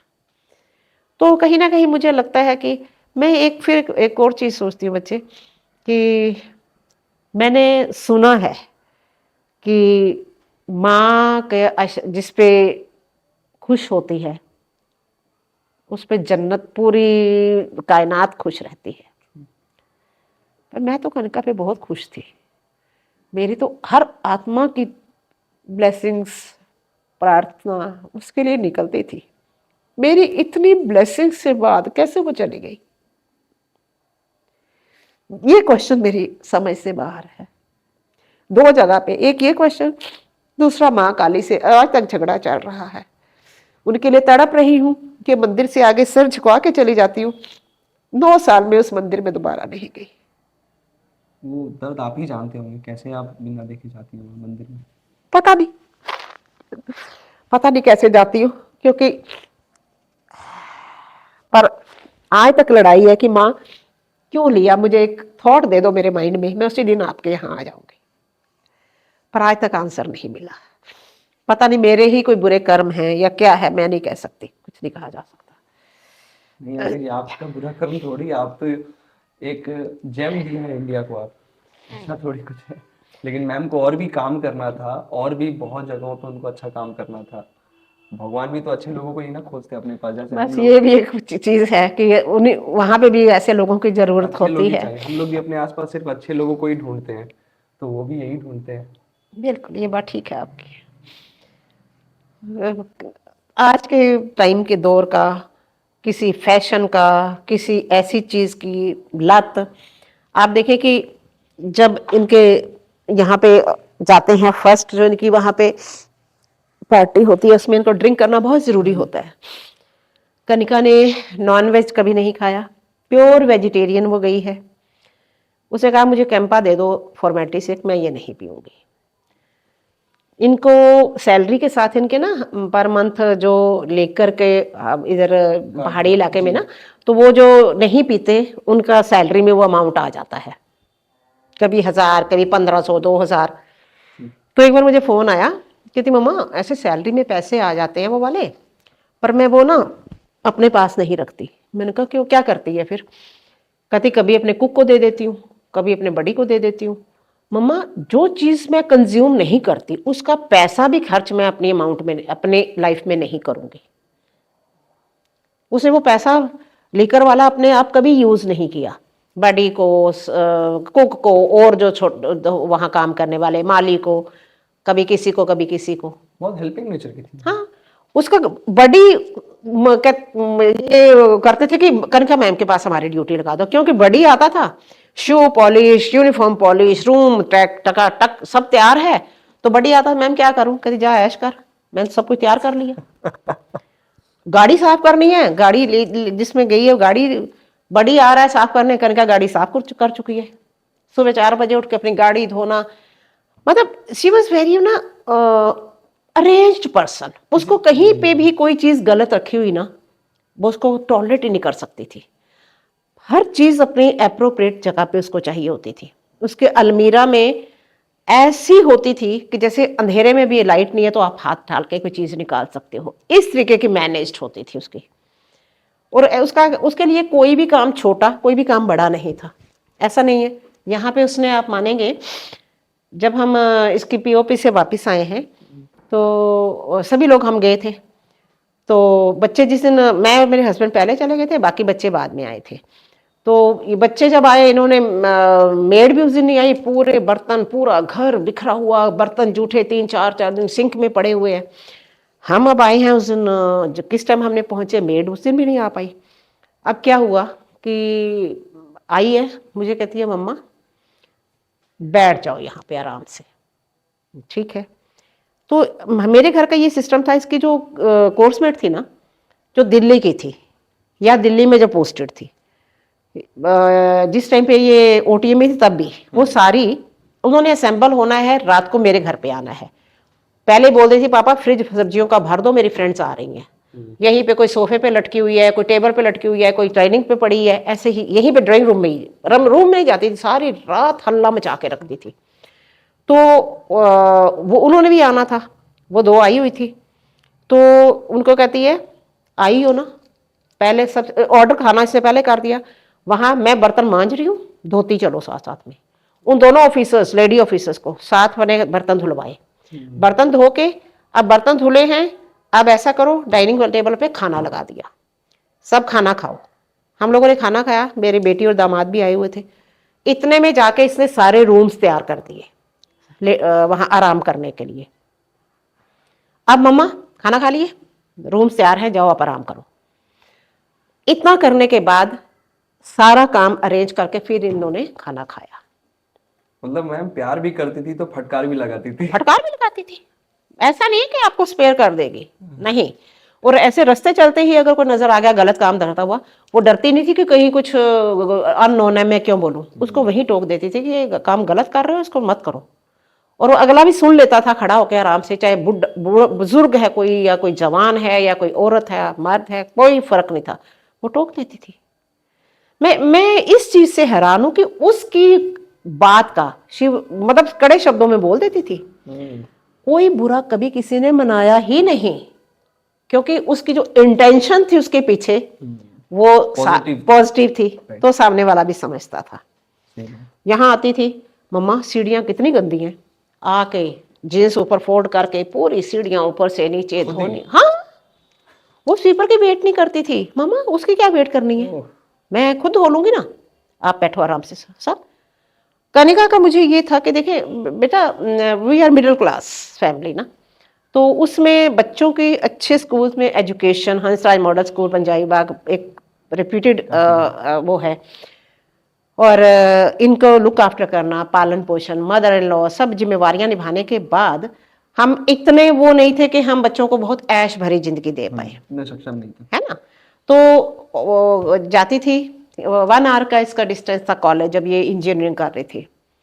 आने के बाद मैं भी स्कूल जाती थी, मेरा भी स्कूल था। तो मैं आई हूँ, मैंने थोड़ा बहुत काम किया, इतने में ये आ जाती थी, मम्मा सिर्फ खाना देखोगी, बाकी सफाई का, बर्तनों का आपने कुछ नहीं देखना। कनिका आ गई मतलब मेरे को सिर्फ खाना बनाना है, बाकी सारा सफाई संभालना, कपड़े मशीन में लगाना, सब घर का काम। शी वॉज वेरी फास्ट, हर काम उसके ऐसे चलते थे हाथ जैसे समेटते जाते हैं। बस 2 घंटे में, 1.5 घंटे में सारा घर का काम करके फिर पढ़ना शुरू कर देती थी। आंटी आज के टाइम में आप जो यूथ है, हाँ जी, स्पेशली जो गर्ल्स हैं, यस, उनको आप क्या एडवाइस देना चाहेंगे? बहुत बढ़िया क्वेश्चन है ये। मैंने अपने स्कूल में बच्चों को बहुत, कनिका से पहले भी और कनिका के जाने के बाद भी, मैं 19 में मैं रिटायर हुई हूँ। बच्चियां अभी जो पास एग्जाम दे रही हैं ओटीए इसके के लिए, मैंने लड़कियों को तैयार किया है। और मैं देखो, ये कोई ऐसा प्रोसेस नहीं है कि कुछ एक हमने छड़ी छुई और हो गया जी। इसमें बहुत बड़ा कंट्रीब्यूशन पेरेंट्स का होता है ना। पेरेंट्स के साथ साथ मैं एक और चीज कहना चाहूंगी, हमारा जो एजुकेशन सिस्टम है, being a teacher I know very well, education system में आज स्कूल्स तो बहुत बड़े बड़े खुल गए हैं, लेकिन इस तरीके की एजुकेशन वहां पे नहीं है। अभी कनिका के बर्थडे पे मैंने कुछ बुक्स खरीदी हैं अपने फॉलन सोल्जर्स पे, और जहाँ पे मैं पढ़ाती थी कुछ बुक्स मैंने वहाँ डोनेट की हैं। कुछ मैंने रखी हुई हैं कि प्रिंसिपल बिजी थी, मैं हंसा मॉडल स्कूल में डोनेट करने जाऊंगी, क्योंकि लाइब्रेरी में हमारी वीरों की कहानियां, वीरों की स्टोरीज होंगी, बच्चे पढ़ेंगे तो मोटिवेट होंगे ना। 100%। हम जब जाते हैं प्रगति मैदान में बुक फेयर में, वहां भी हम इन स्टॉल्स को इग्नोर करके और बाकी बुक्स खरीद के ले आते हैं, तो वहां से क्यों नहीं ये वाली बुक्स खरीदी जाए स्कूल्स के लिए? अगर होना चाहिए, बिल्कुल होना चाहिए। हम मुगलों की हिस्ट्री पढ़ रहे हैं, हम अपने वीरों के बारे में कुछ जानते ही नहीं है, है ना। पहला ये परमवीर चक्र किसको मिला, किसको पता है आज तक? बच्चों को पता है क्या? नहीं पता ना। तो जिन वीरों ने अपनी जानें तक दे दी, हमारा यूथ उसके बारे में जानता ही नहीं है। इसके लिए स्कूल में पीरियड होना चाहिए, मोटिवेशनल उनकी वर्कशॉप्स होनी चाहिए स्कूल्स में, क्योंकि मोटिवेशन स्कूल एक बहुत बड़ा पार्ट होता है वाला, वहीं से बच्चे खड़े होते हैं। मैंने एक सरदार लड़का था मेरी क्लास का, तो मैंने उसको बोला कि अंगद, आपकी फिजिक ब्रिलियंट था, पढ़ाई में बहुत होशियार था, तो आप आर्मी क्यों नहीं आर्मी ज्वाइन करना? No ma'am. मैं कहा क्यों? कहता मैम एमएनसीज में एक हेल्दी अमाउंट कमाऊंगा, पैसा अच्छा कमाऊंगा, आर्मी में कौन दे अपनी जान जाके? ये थॉट प्रोसेस है बच्चों का, यूथ का। तो मैं जब भी कहीं पे बात करती हूं तो I am worried about youth, क्योंकि अब मैंने बॉर्डर पे जाके कुछ नहीं करना। ये हमारे देश की आने वाले टाइम में जो सुरक्षा होगी इन वीरों के हाथ ना, इस ये जो यंगस्टर के हाथ में है, इन ये जो बच्चे युवा पीढ़ी है हमारी। तो युवा पीढ़ी को मोटिवेट करने के लिए स्कूल्स में, इसमें लाइब्रेरी में बुक्स लाएं, मोटिवेशनल। बस एक 26 जनवरी को एक फंक्शन करके वीरों के वो गाने गा के डांस करके और 15 अगस्त को झंडा फहरा के ये काम नहीं करेगा। लेकिन सच्चाई ये भी आंटी जी, आज के वक्त में ज्यादातर लोग यही कर रहे हैं, सिर्फ 26 जनवरी और 15 अगस्त को ही हमारे शहीदों को याद कर रहे हैं। यही है। मैं आपको एक बात बताऊं, लाइव इंसिडेंट अपनी लाइफ का। ये सामने कनिका का पार्क है, इसमें स्टोन जो गवर्नमेंट ने लगा के दिया, तो मैंने उसके चारों तरफ फिर वो ग्रेनाइट लगवा दिया कि वो ईंटें तो गिर जाती हैं, तो मैंने उसको ब्यूटीफुल बना दिया। जैसे ही मैं उसको काम करवा के अभी पार्क से इधर आके बैठी हूँ, तो बच्चा आया, पत्थर मारा और साइड तोड़ गया। मुझे लगा कि इसको मेरे ग्रिलिंग करवानी पड़ेगी, मुझे 20-25 हज़ार की ग्रिल लगवानी पड़ी साइड पे। अब ग्रिल से पहले जब मैंने वो बनाया, तो एक दिन गया बेटा धोने के लिए, तो उसके ऊपर ना एक जो होता है कबूतर को पानी पिलाने के लिए वो मिट्टी का वो भर के रखा हुआ है। अच्छा, इसने उठा के साइड पे रख दिया। दूसरी बार गया फिर रखा हुआ है, फिर इसने साइड पे रखा। तीसरी बार गया, इसने उठा के तोड़ दिया।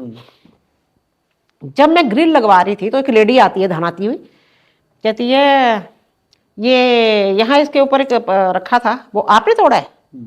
मैंने कहा नहीं। मैंने कहा मेरा बेटा आया था धोने तो उसने तोड़ा है। कहते क्यों तोड़ा है? मैंने कहा आपको पता नहीं ये क्या है? आप इसके सर पे ये रख रहे हो कबूतरों वाला, और कम जगह है, आप और कहीं रख लो। कहती है इतनी गर्मी है, इस गर्मी में लोग जगह जगह पे पक्षियों के लिए पानी रख रहे हैं, और आप कैसे हो? आपने यहां से पक्षियों का पानी हटा दिया। आप ऐसे क्रूअल हो, तभी आपके साथ ये हुआ है। आगे सुनेंगे आप और हैरान होंगे। मैंने उसको कहा, और वो औरत कौन है? मेरे स्टूडेंट्स की मदर। और वो स्टूडेंट्स जो बहुत शैतान, बहुत नोटी, हर उल्टे काम में स्कूल में इन्वॉल्व होते थे, और ये मदर आके रोती थी, तो कैसे कैसे मैं इनको समझाती थी और कैसे कैसे प्रिंसिपल से जाके इनको बचाती थी, ये करो, इसकी काउंसलिंग करो, इसको ये करो मैम, ये घर में प्रॉब्लम है। कैसे कैसे उन बच्चों को मैंने बचाया। शी नोज वेरी वेल कि कैसे मेरे साथ पास आके रोती थी। तो वो भूल गई अपना दिन सब। अच्छा, मैंने उसको ये चीज बोली, मैंने कहा आकाश की मामा आप यहां से चली जाएं। मैं आपके बच्चों को मैंने पढ़ाया है, गुरु और शिष्य का रिश्ता एक माँ और बेटे जैसा होता है। मेरे लिए वो बच्चे हैं, मैं नहीं चाहती कि मैं कोई बद्दुआ उन बच्चों को दूं, लेकिन अगर आप यहाँ रुकोगे तो मेरे से कोई बद्दुआ निकल जाएगी। मजबूर कर रही हो। हाँ, आप चले जाओ यहाँ से। तो आप ये हाँ, कहती है मैं नहीं जानती ये कौन है। मैं कहा इसको नहीं जानते, जो फौज हमारी वर्स्ट क्लाइमेट्स में, मौसम में खड़ी है बॉर्डर पे, क्या उसको मैं किसी फौज वोज को नहीं जानती। Oh great. है ना। तो ये हमारी आम पब्लिक का। और एक देखो, वो माँ जो मुझे अच्छे तरीके से जानती है, जिसके बच्चों को मैंने एक माँ से भी बढ़ के संभाला है, उसकी अगर ये सोच है तो आम पब्लिक तो क्या करेगी।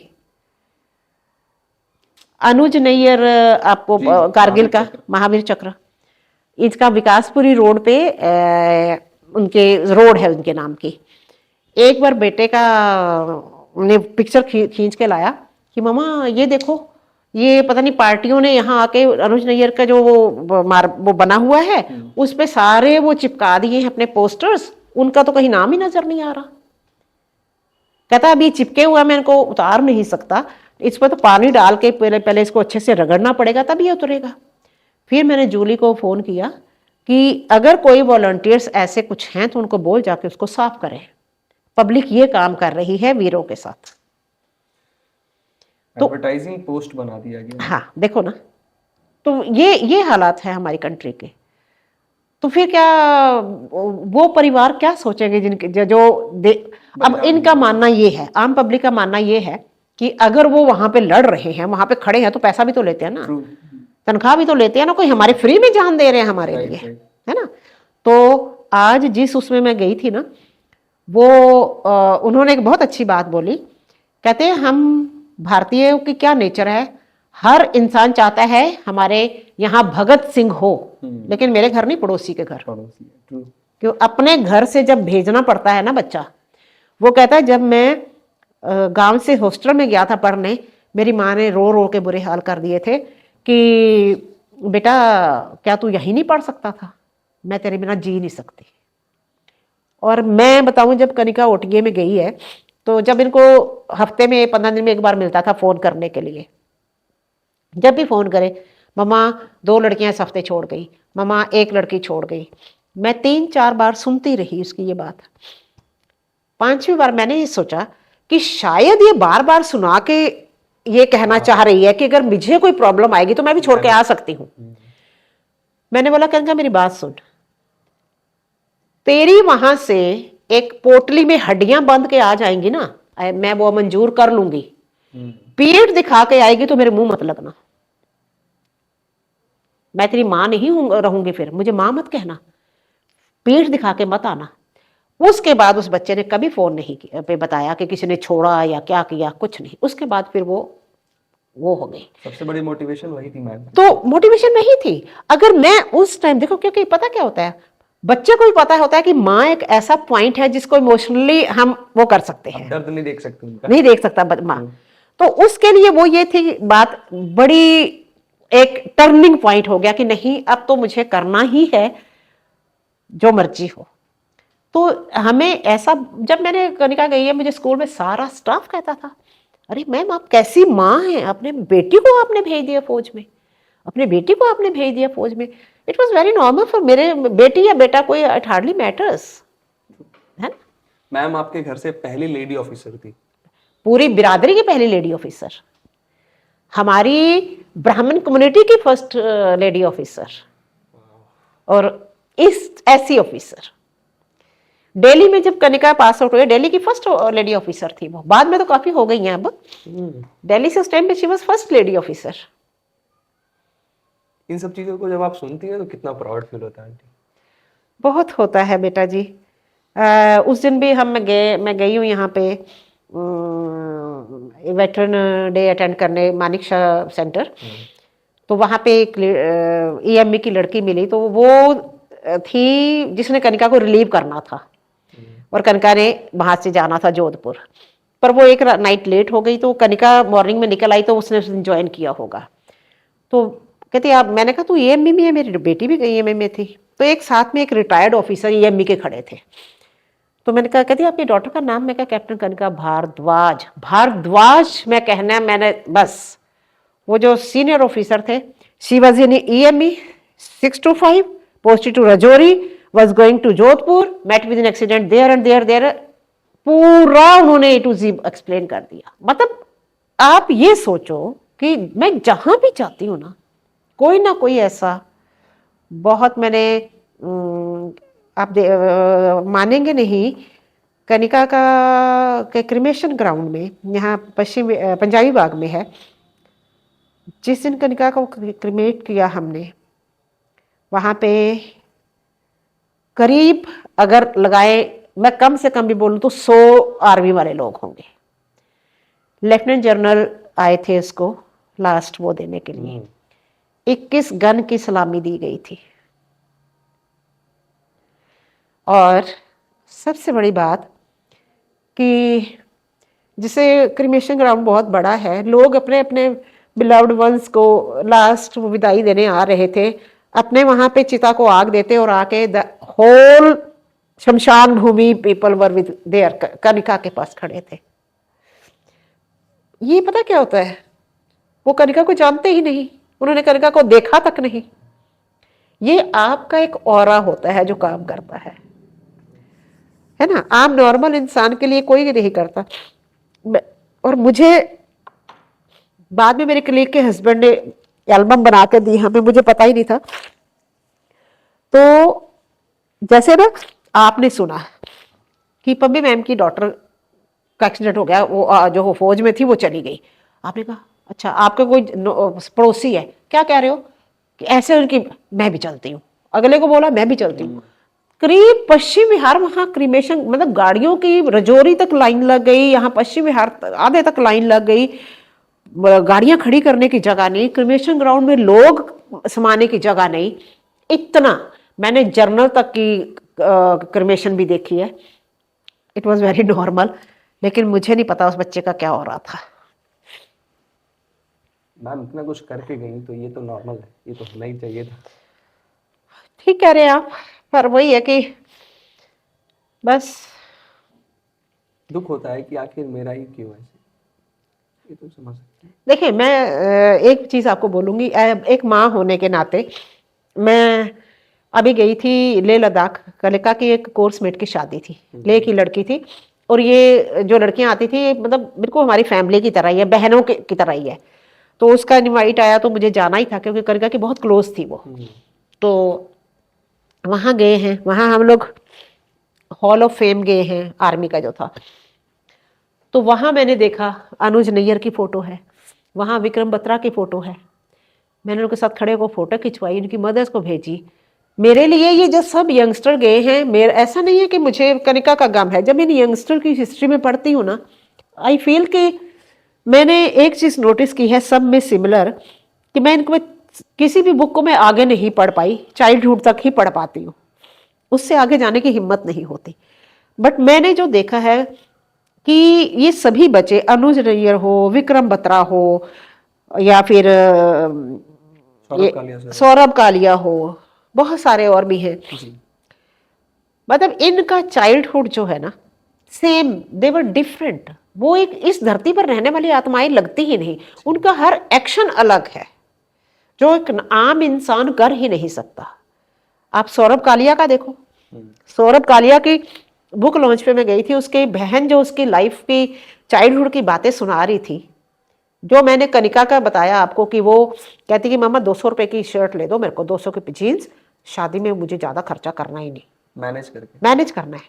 मम्मा आप परेशान नहीं हो, इस नकचड़ी को ले दो आप। देखो कोई बच्चा ऐसा एडजस्ट करता है, वो छोटी थी और मैंने वैसा किया, बड़ी वाली को लेके दिया, इसको 200 का लेके दिया, और ये पूरे फंक्शन में सबसे कॉन्फिडेंट उस 200-400 के जोड़े में यही होती थी, इसके कॉन्फिडेंस की कोई वो नहीं। तो इसी तरीके की चाइल्डहुड की बातें उन्होंने सुनाई, जो कि एक नॉर्मल बच्चा कर ही नहीं सकता। ये एक दैविक शक्ति वाला बच्चा ही कर सकता है, जिसमें कुदरत ने अपने आप को समाया हुआ है ना। तो बस ये है बच्चे जी। आंटी जी, कनिका मैम बचपन में बदमाशी करती थी, बहुत शैतान थी। बचपन की बात होता कह रहे हो, इसने क्या किया, इनकी एक थी वहां पे इंस्ट्रक्टर मेजर रत्ना मलिक, अब तो कर्नल होंगी वो आई भी थी कनिका के क्रिमेशन पे। तो मेजर रत्ना मलिक जो है उनको मैं इस पे बुक लिख रही हूँ, तो मैंने सब इसके कोर्समेट्स को कहा कि आप अपनी अपनी इन्फॉर्मेशन दो। तो मेजर रत्ना मलिक का एक इंसिडेंट उन्होंने लिखा कि इनका कोई वो था, इनकी कोई एक्टिविटी थी, तो इनको ऊपर जंगल में ऊपर पहाड़ पे छोड़ दिया था, और नीचे इंस्ट्रक्शंस रहते हैं उसके लिए। तो कहते कि अब कनिका के माइंड में ऊपर शैतानी आई तो शैतानी की जाए।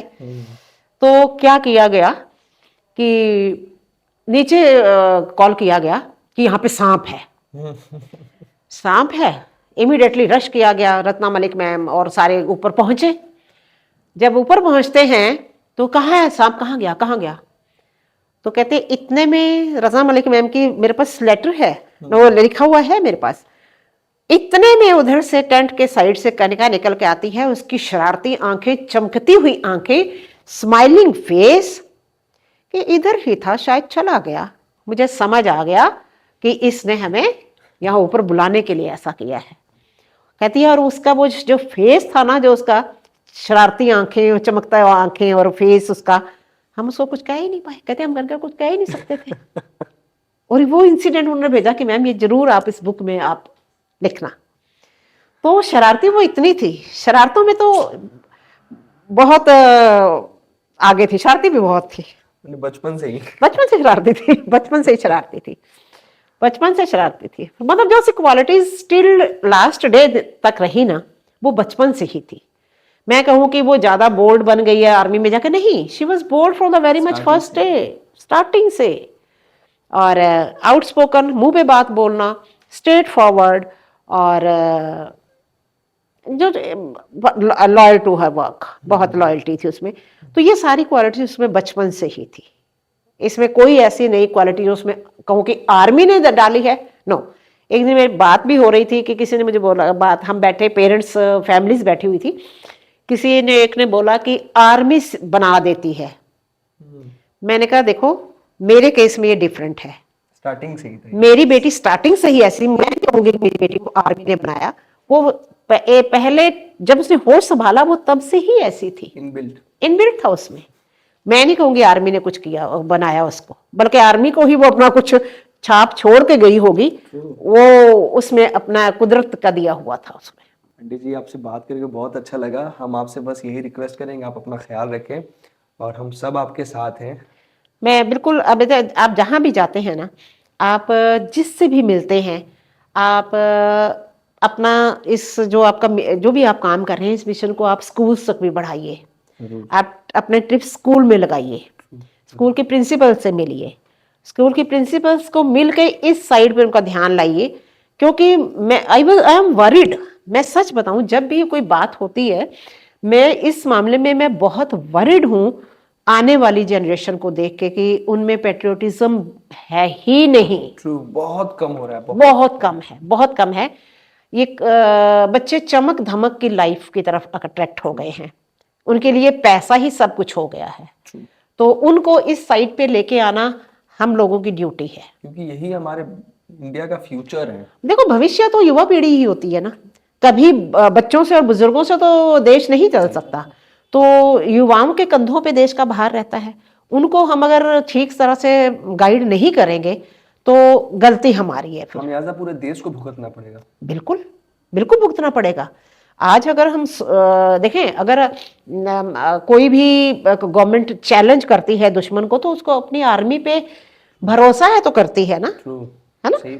तो अगर हमारी ये फौज ही वीक पड़ जाएगी, किसके भरोसे हम बैठे हैं, किसके भरोसे बैठेंगे? तो ये बाहर की जो शक्तियां हैं, जो दुश्मन हमारे, वो तो पावर में ऐसे ही रहेंगे हमेशा। लोग हमेशा वेट कर रहे हैं, वो तो वेट कर रहे करें, कमजोर पड़े तो इनके ऊपर अटैक करें। तो उसके लिए एक तो ये चीज है। दूसरा मैं एक और चीज कहती हूँ कि इसके साथ साथ पहले हंसराज स्कूल में एक बहुत अच्छा सब्जेक्ट होता था, मॉरल एजुकेशन, नैतिक शिक्षा। इन बच्चों को पढ़ाई जाती थी। हर हफ्ते फ्राइडे को हवन होता था, आर्य समाज उसका, एंड टर्न वाइज बच्चों को देसी घी का हलवा घर से जाके प्रसाद बनता था। तो बच्चों में एक वो रिलीजियस माइंड थॉट प्रोसेस भी था। आज बच्चों में वो नहीं है। अगर बच्चे फौज में नहीं जा सकते, हम क्या यहां रहते हुए देश की सेवा नहीं कर सकते? जरूर कर सकते हैं ना, कर सकते। क्योंकि अगर हम अपने देश के प्रति लॉयल हैं, हम अपनी ड्यूटीज को ईमानदारी से निभा रहे हैं, तो दैट इज ऑल्सो पेट्रियोटिज्म, देश सेवा है वो भी। देश को मजबूत करने के लिए सिर्फ एक फौज ही कुछ नहीं कर सिर्फ सकती है। यूनिफॉर्म जरूरी नहीं है। सिर्फ यूनिफॉर्म जरूरी नहीं है कि वो पहनते हैं तो हमें पेट्रियोटिज्म आ जाता है। नो, सिविल में भी हमें सिविल, यहाँ अगर हम देशभक्त नहीं होंगे तो खाली आर्मी क्या कर लेगी? हम इंटरनल वीक हैं तो क्या कर लेंगे? हमें आर्मी को बच्चों के मन में डिफेंस के प्रति, सेना के प्रति इंटरेस्ट पैदा करने के साथ साथ हमें बच्चों को मॉरल वैल्यूज भी देनी है, सोसाइटी को मजबूत बनाना है। ऐसा नहीं है ना कि मैं तो अब एज भुगत चुकी कि मैं चले जाऊंगी भाड़ में। नहीं नहीं नहीं, आने वाला भारत भी पर भी हमारी जनरेशन गर्व कर पाए। हम तो एक्सटर्नली बहुत मजबूत हैं हमारी फौज के द्वारा। मैं आपको बच्चों की क्या बात बताऊं, मैं जब कनिका के पास गई हूं तो मेरी एक स्कूल की टीचर थी, very show off, ma'am you go for international trip, you will enjoy. मैं कहा no, I will not go. कहती क्यों? मैंने कहा मैम, अगर आपने इंजॉय करना है, बॉर्डर पे जाके अपने फौजियों को देखो, खेतों में जाके अपने किसान को देखो। आप फॉरेन में जाओगे, मैंने कहा मैं तो अपने देश की सारे बॉर्डर ही अगर विजिट कर पाऊं तो मेरे लिए तो उससे बड़ा कोई बात ही नहीं होगी। सही बात। मैंने कहा मैं कभी कहीं नहीं जाऊंगी, मुझे कोई इच्छा नहीं है कि मेरा फॉरेन ट्रिप नहीं हुआ तो मैं कमजोर हो गई हूं, मैं गरीब हूं। नहीं, मुझे अपने देश को एक्सप्लोर करना है। मैं अपने देश में अपनी फौज को, अपनी सीमाओं को जाके विजिट करूंगी ताकि एहसास करूं कि वो लोग किस परिस्थिति में। देखिए, मेरे फादर 1960s में लेह लद्दाख पोस्टेड थे, तो जब वो वापस आते थे तो उनकी यहाँ से जो शेव थी ना, वो रेड होके ये स्किन फट जाती थी, ब्लीडिंग हो रही होती थी। लेटर आता था पेंसिल से लिखा हुआ। एज अ चाइल्ड हम इमोशनल थे, हमें महसूस होता था, क्रीम लगाते थे, क्या करते थे। लेकिन प्रैक्टिकली अब मैं लेह लद्दाख गई हूँ, then we visited to that, वो कौन सी जहाँ पे 3 इडियट्स की मूवी का शूट हुआ था, वहां वो लेक देखने गए, बेंगोक लेक। वी वर एट करीब हम 17,500 फीट की हाइट पे थे। अभी देन आई रियलाइज्ड अभी तो फैसिलिटीज बहुत हैं। वहां से आके हम मेस में रुके हुए थे, बेड पे वो इलेक्ट्रिक ब्लैंकेट लगे हुए थे, 5 मिनट में बेड आपका गर्म हो रहा है, अंदर हीटर लगे हुए हैं, एवरी फैसिलिटी वाज देयर। उस टाइम पीरियड में 1960s में मेरे फादर ने क्या फेस किया होगा, मैंने अब जाने के बाद रियलाइज किया उस चीज को। और रिस्पेक्ट बढ़ गई होगी उस चीज को। डेफिनेटली। तो आप अगर हम इन चीजों को जाके देखेंगे ही नहीं तो हम महसूस कैसे करेंगे? ग्राउंड लेवल पर जाके चेक कर देखना पड़ेगा हमें। अपने आने वाली जनरेशन को सेना में जाने के लिए उन्हें प्रेरित करने के साथ साथ उन्हें एक ईमानदार नागरिक बनना सबसे पहले सिखाना है। अगर हमारे मन में ईमानदारी है देश के प्रति, हम जहां पे भी हैं हम देश के लिए कुछ ना कुछ कर जाएंगे, हर एक फील्ड में, है ना, हर एक फील्ड में। मैं अपने आप को ये चीज प्राउड से कह सकती हूँ, मैंने जो जॉब की है, I was not a professional teacher कि टाइम आपका 40 मिनट्स का है, आपने बच्चे को पढ़ा दिया, लेक्चर दे दिया, यू वेंट। मैं बच्चों की लाइफ के लिए, I am not a counsellor, but मैं अपने फ्री पीरियड दे के अपने घर में लाके अपना काम करती थी स्कूल का। बच्चों को, कितने बच्चों को बिगड़ने से मैंने ठीक रास्ते, क्योंकि बिकॉज मैं सोचती थी कि ये बच्चा अगर बिगड़ रहा है, अगर मेरा बच्चा कल ऐसा काम करता है तो मेरे को जो हर्ट होगा, इसकी माँ बाप को भी वही फीलिंग होगी ना। दैट्स वाई पेरेंट्स रिगार्ड करते हैं। ये होती है देश सेवा बिना यूनिफॉर्म की। मैं भी कहती हूँ कि, और मुझे अपने पे ये संतुष्टि है, मैं आज संतुष्ट हूँ, सेटिस्फाइड हूँ कि मैंने जो भी अर्न किया स्कूल से, अगर मैंने 1 लाख किया तो मैंने 10 लाख का काम किया है, वहां पे रिटर्न दिया। मुझे कभी ऐसा फील नहीं हुआ कि मैं ये कर रही हूँ, मुझे टीचर्स थी इतना देते हैं तो इतना ही करना है, इतना करना है, ये करना। मैं कहा नहीं, मैं बच्चों के साथ बहुत इमोशनली अटैच थी। अभी तक मुझे बच्चे मिलने के लिए आते हैं, मैम शादी करेंगे, लड़का या लड़की आपकी पसंद का होगा। तो और मुझे क्या चाहिए? उनको एक गलत रास्ते से मैं ठीक रास्ते पे ले आई हूँ। इवन की पेरेंट्स आके बोलते थे, मैम इस बार बच्चा देखो कम नंबर लाया है, ये आपका बच्चा है, संभालो, हमें नहीं पता आपने क्या करना है। और मैं उनको कहती थी मेरा नाम डुबोगे। बच्चे मेरे नाम से इमोशनल ब्लैकमेल होके ट्रैक पे आ जाते थे। तो मेरा मानना यही है कि जिस भी फील्ड में जाओ, एक ईमानदार नागरिक की तरह काम करो। घर, अगर कहते हैं हम अपना एक छोटा सा घर है, हम ये जी नहीं, हम क्रिटिसाइज करना बहुत इजी है, फलाने ये नहीं किया, ये नहीं किया, व्हाट वी आर डूइंग, हम रिटर्न देश को क्या दे रहे हैं, है ना। तो मैंने नहीं किया तो क्या होगा, सारी जनता ऐसे ही सोचेगी तो फिर कैसे चलेगा ना। तो हमें सोसाइटी में एक चेंज लाना है। आंटी जी, लास्ट में मैं बस आपसे ये कहूंगा कि जो टीचर्स, हाँ जी। स्कूल के टीचर्स हमारा ये वीडियो देख रहे हैं, उनको आप क्या एडवाइस देना चाहेंगे कि वो किस तरह से अपने स्कूलों में अपने अपने जगहों पे बच्चों को मोटिवेट करें फौज को लेके? फौज को लेके मैंने वही बताया ना आपको। जी। देखिए, एक तो टीचर्स से पहले प्रिंसिपल्स को ये चाहिए कि स्कूल की लाइब्रेरीज में मैं ऐसी मोटिवेशनल बुक्स रिलेटेड टू और फॉरेन सोल्जर्स वो लाए। बहुत सारी बुक्स हैं, देख के हैरान हो जाओगे आप। अब देखिए, शायद आपकी ये वीडियो लंबी हो जाएगी। मेरा ग्रैंडसन है, हम गए वहां पे, तो उसने वहां पे एक लेटर पैड दिया जाता है कि लिखो, आप लिखना चाहते हो। उसने विक्रम बत्रा के बारे में लिखा, because he knows about her मासी। वो मासी का उसने सारी चीजें सुनता है, वो कैसे कैसे मासी ने क्या क्या किया है, ही नोज अबाउट आर्मी। तो उसने लिखा कि मैं आर्मी की स्टोरीज जब से मैंने होश संभाली, वो नाउ ही 11 years old, तब से सुनता आ रहा हूं। और भी पता नहीं क्या लिखा, और मैं विक्रम बत्रा जैसा बनना चाहूंगा। और उसने एक पेंटिंग बनाई है, और यहाँ पे उसने EME लिखा, उस पर अपनी पेंटिंग बनाकर उस पर EME लिखा, मासी कौर को। ठीक है, तो पेरेंट्स को भी चाहिए। पेरेंट्स अगर देखें, पता क्या होता है, पेरेंट्स अगर इतने अवेयर नहीं है तो teachers are supposed to convince parents, वो उनको इस चीज के बारे में समझाएं।